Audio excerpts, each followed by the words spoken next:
Every country on earth at the moment is reforming public education. There are two reasons for it.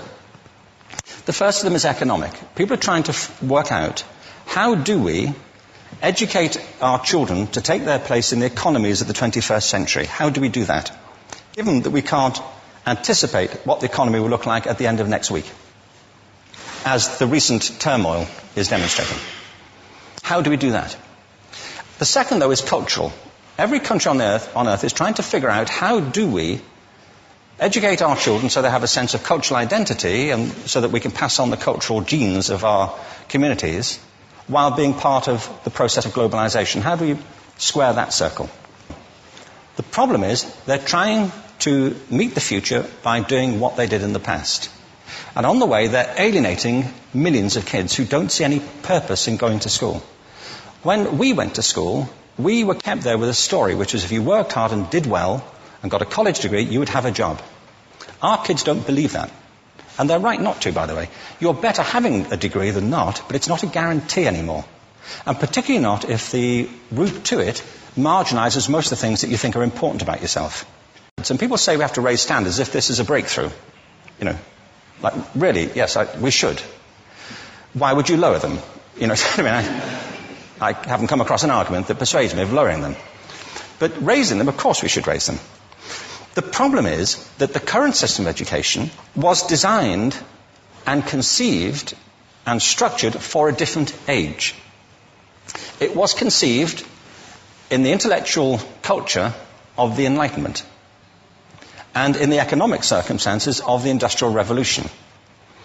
Before the middle of the 19th century, there were no systems of public education. Not really. I mean, you could get educated by Jesuits, you know, if you had the money.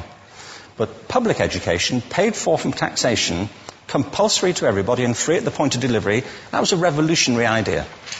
And many people objected to it. They said it's not possible for many street kids, working class children, to benefit from public education. They're incapable of learning to read and write, and why are we spending time on this? So there's also built into it a whole series of assumptions about social structure and capacity. It was driven by an economic imperative of the time, but running right through it was an intellectual model of the mind, which was essentially the Enlightenment view of intelligence. That real intelligence consists in the capacity for a certain type of deductive reasoning and a knowledge of the classics originally, what we come to think of as academic ability. And this is deep in the gene pool of public education, that there are really two types of people, academic and non-academic, smart people and non-smart people. And the consequence of that is that many brilliant people think they're not, because they've been judged against this particular view of the mind. So we have twin pillars, economic and intellectual. And my view is that this model has caused chaos in many people's lives. It's been great for some. There have been people who have benefited wonderfully from it. But most people have not. Instead, they suffer this. This is the modern epidemic, and it's as misplaced and it's as fictitious. This is the plague of ADHD. Now, this is a map of the incidence of ADHD in America, or prescriptions for ADHD. Don't mistake me here. I don't mean to say there is no such thing as attention deficit disorder. I'm not qualified to say if there is such a thing. I know that a great majority of psychologists and paediatricians think there is such a thing. But it's still a matter of debate. What I do know for a fact is it's not an epidemic. These kids are being medicated as routinely as we had our tonsils taken out. And on the same whimsical basis, and for the same reason, medical fashion. Our children are living in the most intensely stimulating period in the history of the earth.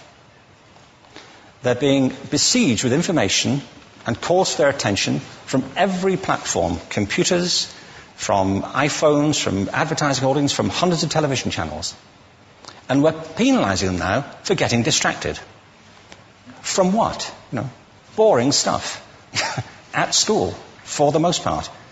It seems to me it's not a coincidence totally that the incidence of ADHD has risen in parallel with the growth of standardized testing. Now, these kids are being given Ritalin and Adderall and all manner of things, often quite dangerous drugs, to get them focused and calm them down. But according to this, attention deficit disorder increases as you travel east across the country. People start losing interest in Oklahoma.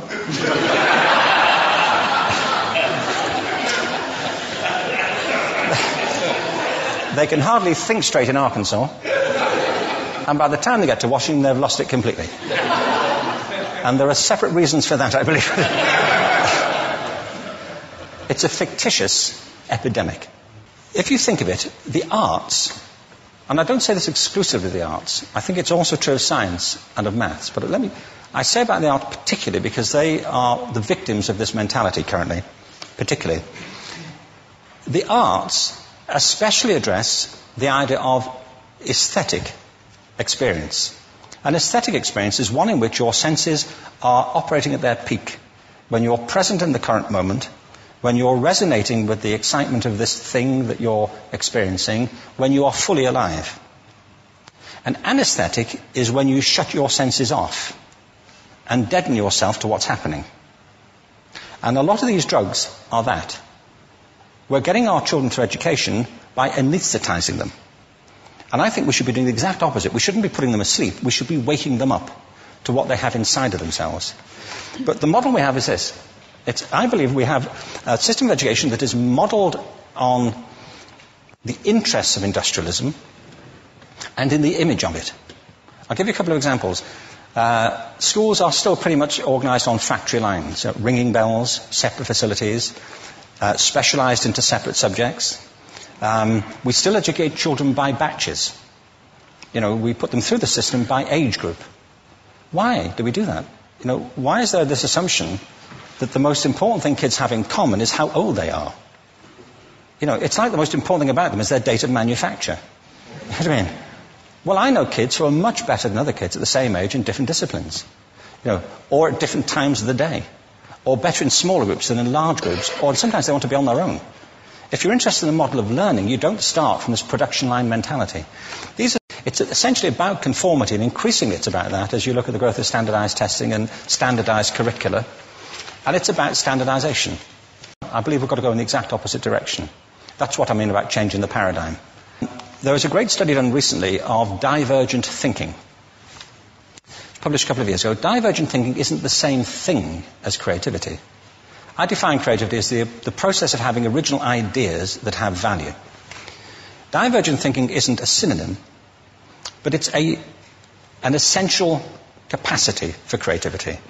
It's the ability to see lots of possible answers to a question, lots of possible ways of interpreting a question, to think what Edward de Bono would probably call laterally, to think not just in linear or convergent ways, to see multiple answers, not one. So, there are tests for this. One kind of cod example would be, people might be asked to say, how many uses can you think of for a paperclip? One of those routine questions. Most people might come up with 10 or 15. People who are good at this might come up with 200. And they do that by saying, well, could the paperclip be 200 foot tall and be made out of foam rubber? Does it have to be a paperclip as we know it, Jim? Now, there are tests for this, and they gave them to 1,500 people. This is in a book called Breakpoint and Beyond. And on the protocol of the test, if you scored above a certain level, you'd be considered to be a genius at divergent thinking. Okay? So my question to you is, what percentage of the people tested, of the 1,500, scored at genius level for divergent thinking? Now, you need to know one more thing about them. These were kindergarten children. So what do you think? What percentage at genius level? 80. 80, okay. 98%. Now, the thing about this was it was a longitudinal study. So they retested the same children 5 years later, ages of 8 to 10. What do you think? 50? They retested them again 5 years later, ages 13 to 15. You can see a trend here, can't you? Now, this tells an interesting story, because you could have imagined it going the other way, couldn't you? You start off not being very good, but you get better as you get older. But this shows two things. One is we all have this capacity, and two, it mostly deteriorates. Now, a lot of things have happened to these kids as they've grown up. A lot. But one of the most important things that happened to them, I'm convinced, is that by now they've become educated. They've spent 10 years at school being told there's one answer, it's at the back. And don't look. And don't copy, because that's cheating. I mean, outside schools, that's called collaboration, but inside schools. Now, this isn't because teachers want it this way, it's just because it happens that way. It's because it's in the gene pool of education. We have to think differently about human capacity. We have to get over this old conception of academic, non-academic, abstract, theoretical, vocational, and see it for what it is, a myth. Secondly, we have to recognize that most great learning happens in groups, that collaboration is the stuff of growth. If we atomize people and separate them and judge them separately, we form a kind of disjunction between them and their natural learning environment. And thirdly, it's crucially about the culture of our institutions, the habits of the institution and the habitats that they occupy.